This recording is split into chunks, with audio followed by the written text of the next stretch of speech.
How to recognize inference questions? Qanaqa qilib bu savol turlarini tushunib olishimiz mumkin? Inference questions will usually include the word infer, suggest or imply. Shu so'zlarni ishlatar ekan. Which of the following can be inferred about X? Demak, mana bu X haqida nima tushunilishi mumkin? The author of the passage implies that. Ma'no anglatadiki, demak, namoyon qiladiki, shunaqa. Which of the following can be inferred from paragraph 1 about X? Paragraph 1 dan X haqida nima tushunilishi mumkin? Tips for inference questions. Make sure your answer doesn't contradict the main idea of the passage. Demak, e'tiborli bo'lishingiz kerak. Sizni javobingiz passage, ya'ni berilgan matnning, berilgan abzatsning asosiy ideyasiga qarshi bormasligi kerak. Do not choose an answer just because it seems important or true. The correct answer must be inferable from the passage. Muhim yoki to'g'riligi uchun tanlamang. Bu demak passagedan aniq yozilmagan bo'lsa ham ma'no chiqarilgan holda topib olinishi kerak, xulosa qilinishi kerak. You should be able to defend your choice by pointing to explicitly stated information in the passage that leads to the inference you have selected. O'z ko'rayotganingizdek, siz belgilagan javobingizni demak himoya qilish uchun berilgan paragraph, passage'dagi berilgan demak matndagi aynan bor bo'lgan faktual informatsiyalarga to'g'rilashingiz kerak bo'ladi, ko'rishingiz kerak bo'ladi. Keling endi passage excerpt. Shunaqa savolga javob berib ko'raylik. Which of the following can be inferred from paragraph 1 about candles before the 19th century? Demak, 19-asrdan oldingi shamlar haqida qanaqa xulosa qilsak bo'lar ekan deyishyapti. Shuni o'qib topishga harakat qilamiz. The 19th century brought with it a burst of new discoveries and inventions that revolutionized the candle industry and made lighting available to all. In the early to mid-19th century, process was developed to refine tallow with an alkali sulfuric acid. The result was a product called stearin. Stearin is harder, burns longer than unrefined tallow. This breakthrough meant that it was possible to make tallow candles that wouldn't produce the usual smoke and rancid odors. Stearin spit, also derived from palm oil, so vegetable waxes as well as animal fats could use to make candles. Demak, bu yerda bizda asosiy informatsiya mana shu yerda. Shu yerda asosiy informatsiya va eng asosiy informatsiya mana bu this breakthrough degan joydan boshlanadi. This breakthrough meant that it was possible to make tallow candles that wouldn't produce usual smoke and rancid odor. O'z ko'rayotganingizdek, qanaqadir hid taratmaydi va chiqarmaydi, tutun chiqarmaydi. Ko'ramiz. They didn't smoke when they were burned. O'z ko'rayotganingizdek, 19-asrdagi demak breakthroughdan keyin, ya'ni o'zgarishdan keyin ular smoke chiqarmaydigan bo'lgan. Va demak bu yerda mana bu xato bo'ladi. Demak bundan tushunishimiz mumkin. Bundan oldingilari smoke, ya'ni tutun chiqargan. They produced a pleasant odors as they burned. Rancid odor deyapti. Rancid degan so'zni bu yerdan tasavvur qilishingiz mumkin. Yomon degan ma'noni anglatsa kerak. Keling Google bilan topishga harakat qilamiz. Rancid.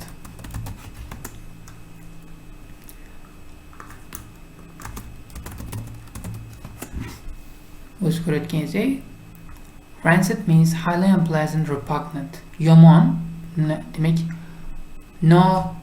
pleasant degani yoqimli, unpleasant degani yoqimsiz.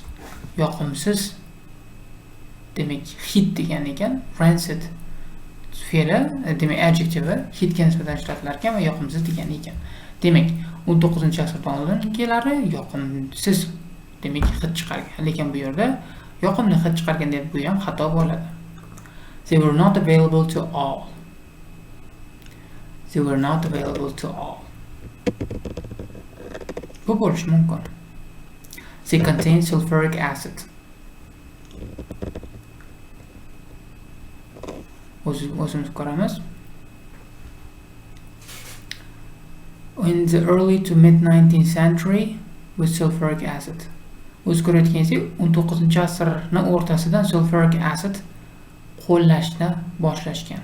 Sulfuric acid ishlatishni boshlashgan. Shundan biz 3 ta javobni chiqarib tashlaymiz, chunki bular xato, faktual informatsiyaga to'g'ri kelmaydi. Shuning uchun ham bu yerda bu javobni olamiz. Va bundan keyin men e'tiborga oldim. Bu yerda shu informatsiya berilgan. Mana bu yerda yozilgan. Made lighting available to all. Demak, bu degani 19-asrdagi yangiliklarsiz buni hamma ishlata olmagan. Va shuning natijasida faqatgina kamchilikni qo'llab bo'lgan 19-asrdagi o'zgarishlardan keyin hamma ishlata oladigan darajaga kelgan. Demak, savolga javobimiz burnimiz tagida turgan ekan, biz o'sha javobga e'tibor bermayapmiz. Birinchi gapda javob bo'lar ekan o'zi tushunsak, lekin baribir bu paragrafni to'liq o'qimaganimizcha baribir tushunmaslik shekilli. Va o'zingiz ko'ryapsiz, agar birdaniga javobni topa olmaydigan bo'lsangiz, xato javoblarni chiqarib tashlash yo'li bilan borish kerak. Men xuddi shunaqa qildim hozir, xato javoblarni chiqarib tashladim tezgina va oxirgi bitta javob qolgan javobni belgiladim. Keyin qarasam, bu javob tekstda ham yozilgan ekan. Shuning uchun ham ikki marta amin bo'ldim bu javob to'g'riligi haqida. Demak, bu yerda explanation bor. In the first sentence from the excerpt, author said new discoveries made lighting available to all. O'z ko'rayotganingizek, yangi o'zgarishlar va inventionlar, ixtirolar lightingni, ya'ni yorug'likni hammaga bor qilishga yordam berdi degan javobni ko'rsatyapti-da. Bu yerda boshqa variantlarni xatoligini tushuntirib ketyapti. Mana bu yerda Rancid autorlarni ham tushuntirgan. Keyingi savolimiz type 4 rhetorical purpose questions. Rhetoric is the art of speaking or writing effectively. In factual information questions, you are asked what the information author has presented. In rhetorical purpose questions, you are asked why the author has presented a particular piece of information in a particular place or manner. O'z ko'rayotganingizek, rhetoric questionda birorta informatsiyani nima uchun author aytganligini, ko'rsatganligini topishimiz kerak ekan. Factual information eng oson. Siz nima aytganligini topishingiz kerak, qanaqa informatsiya berilganini topish kerak. Lekin rhetoric question bundan qiyinroq. Siz berilgan to'g'ri informatsiyani aynan nima uchun ko'rsatilganligini, aytilganligini topishingiz kerak.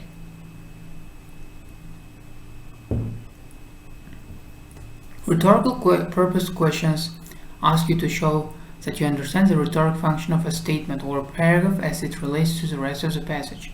Rhetorical purpose questionlar bizni gapni nima uchun berilganligini tushungan yoki tushunmaganligimizni tekshirishar ekan. Sometimes you'll be asked to identify how one paragraph relates to another. Ba'zi vaqtlarda biz bitta paragrafni boshqa paragrafga qanaqa bog'liqligi borligini topamiz. For example, the second paragraph may give examples to support the statement in the first paragraph.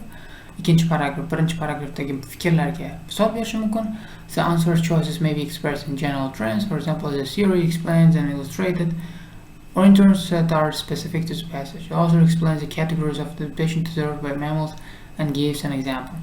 Rhetorical purpose question may also ask why the author quotes a certain person and why the author mentions a particular piece of information. Rhetorical purpose questionlari nima uchun author ba'zi bir ma'lum bir odamni yoki ma'lum bir ma'lumotni berganligini, nima uchunligini so'rashi mumkin. Why does the author mention ability to grasp pencil? Correct. It's an example of a motor skill developed by children at 10 to 11 months of age. How to recognize the rhetorical purpose questions? Qanaqa qilib topa olamiz buni tekstlardan?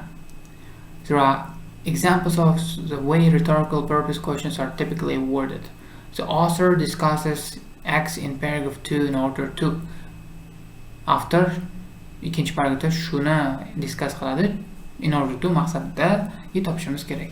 Why does the author mention X? Nima uchun demak aytib o'tgan? Upaminut qilgan. The author uses X as an example of. X ni shuni misol sifatida ko'rsatgan. Tips for rhetorical purpose questions. Know the definitions of the words or phrases which are often used to describe different kinds of rhetorical questions. Bu quyidagi so'zlarni demak nima ma'no anglatishini bilishimiz kerak va bu rhetorical purpose questionlarda juda ham ko'p ishlatilar ekan. Definition, example, to illustrate, to explain, to contrast, to refute, to note, to criticize, function of. Rhetorical purpose questions usually do not ask about the overall organization of the reading passage. Butun organizatsiya haqida so'ramas ekan, instead they typically focus on the logical links between sentences and paragraph. Ular gaplar va paragraflar orasidagi mantiqiy bog'liqlikni so'raydi. Keling endi savolni ko'rib chiqamiz. Why does the author discuss the bronze statues of horses created by artists in the early Italian Renaissance? Demak, boshlang'ich Italyan Renessansi vaqtidagi artistlar tomonidan yaratilgan, demak, horse, ya'ni otlarni bronza statulari orqali nimaga o'sha bronza statularni, demak, discuss qilar ekan? Shu savolga javob topishimiz kerak. Mana bu yerda bronza statue haqida ma'lumot berilgan, lekin biz bilmaymiz. Shuning uchun ham oxiridagi 3-4 gapni o'qishimiz kerak. Keling, o'qib chiqamiz. Paintings must have ridges, stretches, so that the canvas will be taut and the paint must deteriorate, crack or discolor. There are problems that must be overcome by artists because they tend to intrude upon his or her concept of the work. The earlier Renaissance bronze statues of horse was raised for the visual had a cannibal under that hoof. This was done because the cannibal was needed to support the weight of the leg. Hammasini o'qishimiz kerak. Chunki bu yerda faqatgina misol sifatida keltirganda o'sha berilgan oldingi gapda berilgan konsepsiyalarni, fikrlarni misoli sifatida keltirilgan. Demak, biz bundan oldingi qismini ham o'qishimiz kerak. Sensitivity to physical laws is an important consideration to make and apply art objects. Demak, bu yerda physical law'larni tushunish art yaratishda muhim. This often takes for granted that this is also true for the make of fine art projects. O'sha proyekt artistlar uchun ham to'g'ri. Demak, artistlar uchun ham taalluqli. This assumption makes a significant difference between the two disciplines. Fine art objects are not constrained by the laws of physics in the same way that applied art objects are. Because their primary purpose is not functional, they are only limited in terms of materials used to make them. Sculptures must, for example, be stable, requires an understanding of the properties of mass, weight and distribution and structure. Tushunarli. Bu yerda fine arts bilan applied artsni misol, demak, farqlar haqida keltirilgan va applied artsni, demak, fizikani qonun-qoidalarini tushunishi muhimligi haqida ma'lumot berilgan. To provide an example of the problem related to the laws.